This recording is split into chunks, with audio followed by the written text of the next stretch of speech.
Kapa Hawaiian FM 100.3, 99.1, online at kaparadio.com. Another edition of the Kapa Cafe. And as we continue on with featuring our Hoku nominees, especially our first timers who are here, right here from Hawaii Island, we welcome, ladies and gentlemen, to the Kapa Cafe, Bad Papa.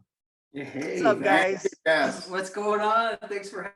Please introduce your both you individuals' names, and then get to the mana'o behind the name Bad Papa.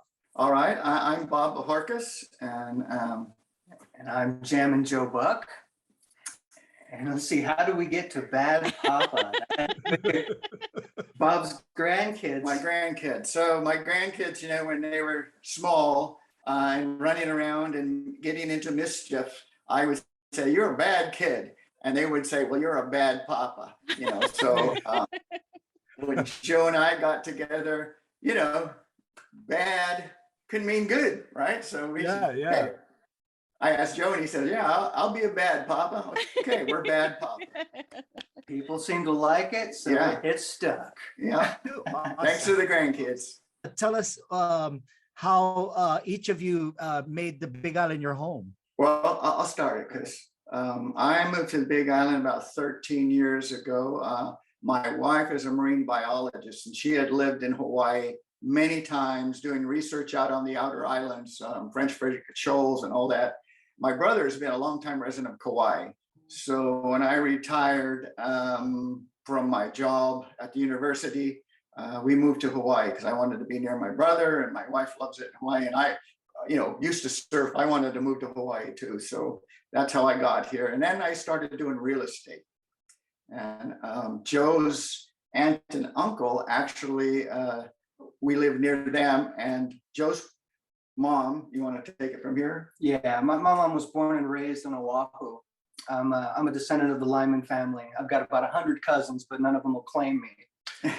but anyways, I wanted to move my mom out of the Bay Area. And so I wanted to bring her back home. So I'm Kanaka, and I've always had a love for the Hawaiian Islands and the Hawaiian people. So I moved here 7 years ago, and I needed a realtor, and I just happened to come across Bob.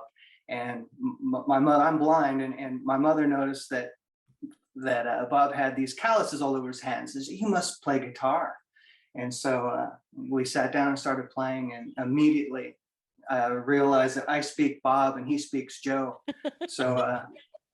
Yeah, that's how it started. We had exactly what you mean by that. When I started, I've been playing guitar since I was 12 years old. And when I moved to Hawaii, fell in love with slack key. So I started doing some of my own slack keys, tunings, and playing and writing music.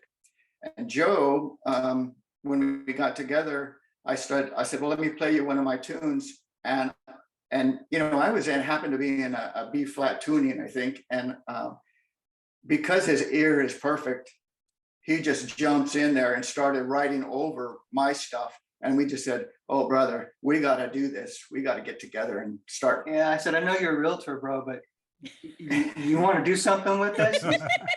Yeah. Yeah. So we've just been trying really hard to just produce quality music from our hearts.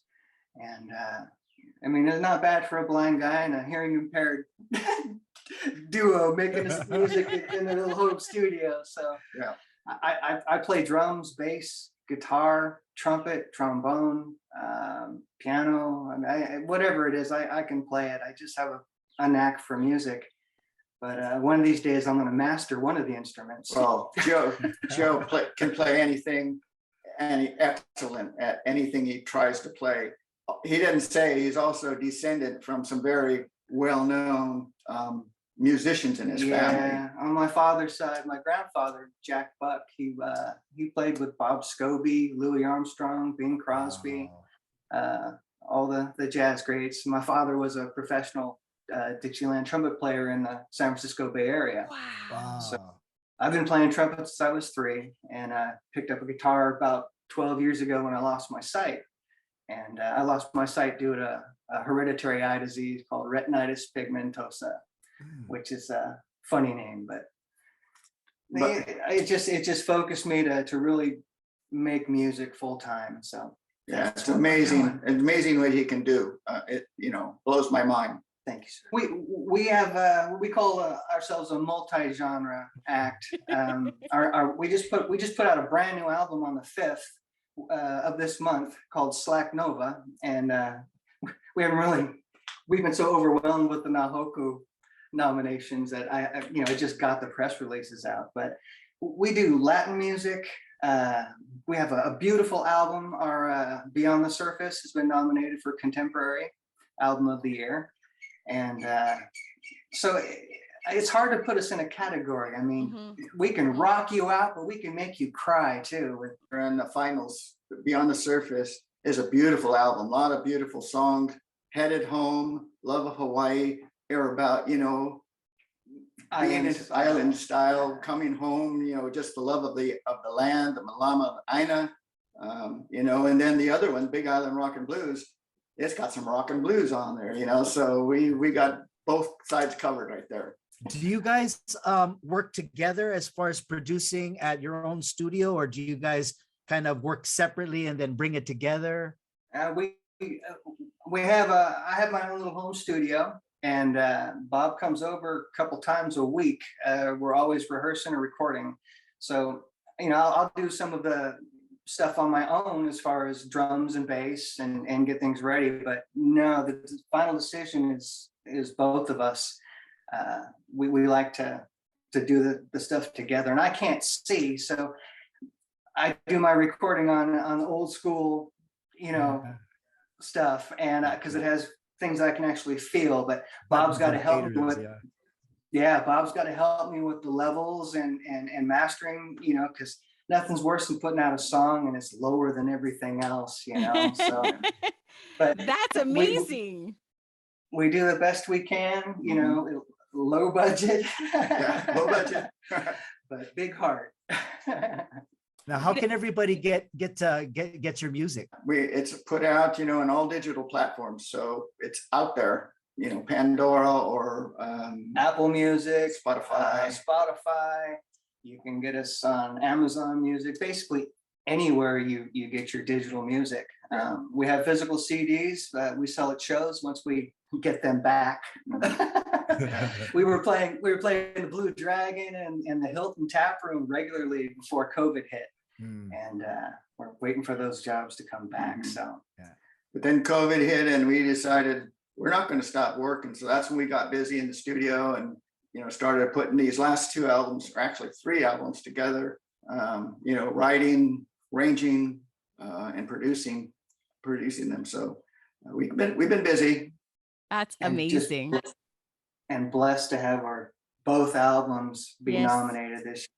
Awesome. Yeah, I mean, we're just so excited and thrilled and honored to be included in the group of artists that made it to the Na Hoku finals.